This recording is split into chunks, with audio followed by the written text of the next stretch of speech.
the hidden truth behind Aikido and Hapkido.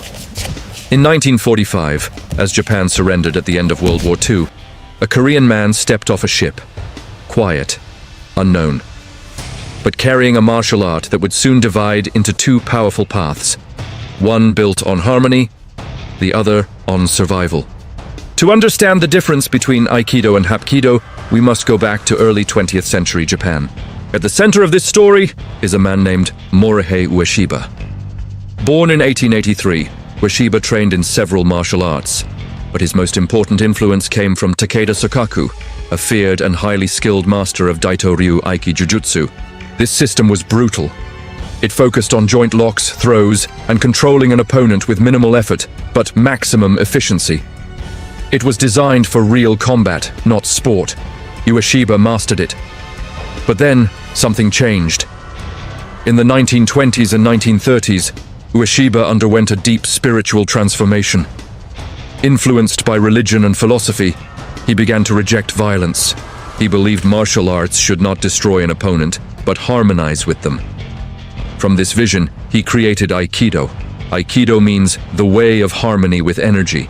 Its techniques still used joint locks and throws, but the intention was different. Instead of attacking, practitioners redirect force. Instead of striking, they neutralize. Instead of defeating, they protect. Ueshiba once said, "The true victory is victory over oneself." Now let's shift to Korea. Enter Choi Yong-sul. Born in 1904, Choi's early life remains partly debated among historians.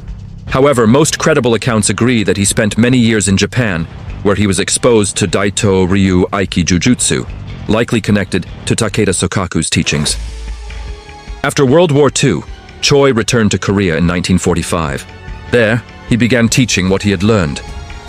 But unlike Ueshiba, Choi did not move away from combat effectiveness. His system evolved into Hapkido. Hapkido means the way of coordinated power. At first glance, it looks similar to Aikido. Both use circular movements, both emphasize redirection, both rely on joint locks and throws. But the difference becomes clear the moment combat begins. Hapkido is aggressive. It includes strikes, kicks, and even weapons training. It borrows heavily from traditional Korean kicking techniques, making it far more versatile in offensive situations. Aikido avoids striking whenever possible.